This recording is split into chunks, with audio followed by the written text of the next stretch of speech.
Hi there, welcome to part 4 and hopefully the last part for Upending the Empire. Mao Zedong now comes on the scene in the year 1919 and with reports of protests in 7 different countries. He considered the anti-imperialist struggle essential for development of political consciousness. Shanghai became the center for anti-colonial activists, including Syngman Rhee from Korea and Ho Chi Minh of Vietnam.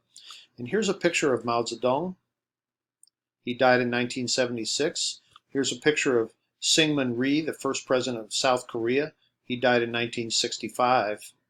And this is Ho Chi Minh, the North Vietnamese revolutionary. And there's a city, used to be Saigon, now called Ho Chi Minh City. He died in 1969. The Chinese students sent to France to study, there were Chinese students sent to France to study from 1919 to 1921. Among the students was Zhou Enlai and Deng Xiaoping, future Chinese Communist Party leaders. Chinese students in factories came into contact with the European labor movement, the precursor to Marxism and Leninism. And here is a picture of Zhou Enlai. He was the number 2 guy under Mao Zedong. Here's a picture of Zhou with Nixon when Nixon went to China. I think that was in 1975. And here's a picture of Deng Xiaoping, who became the leader after Mao died. And the guy in the background, that's Jimmy Carter. And Deng Xiaoping went to a rodeo in Texas in 1979, kind of a famous deal. So he's getting his free cowboy hat. Chinese students learned about the Versailles negotiations to allow Japan to occupy the eastern portion of Shandong province.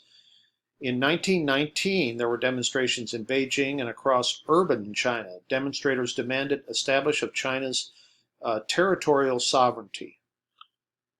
They were commonly referred to as the New Culture Movement. Jiang Mengling, Cai Yuanpei, Hu Shi, Li Dazhao were the most important intellectuals of the May 4th movement. The first phase of anti-traditionalism, sowing seeds for the Cultural Revolution. And here's an example of a protest that happened. Cheng Du-xiu contended that China needed both a technological strengthening and a spiritual awakening. He said that the old was backward and needed to be eliminated. And here's a picture of Cheng Du-xiu, and he died in 1942. There was a new cultural movement to promote cultural change. Hu Shi promoted the use of the vernacular language called Baihua.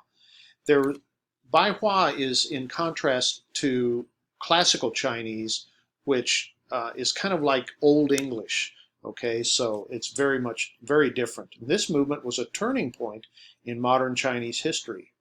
And here's a picture of Hu Shi from 1890. He born in 1891, died in 1962. And that concludes part 4 and my video presentations for Upending the Empire.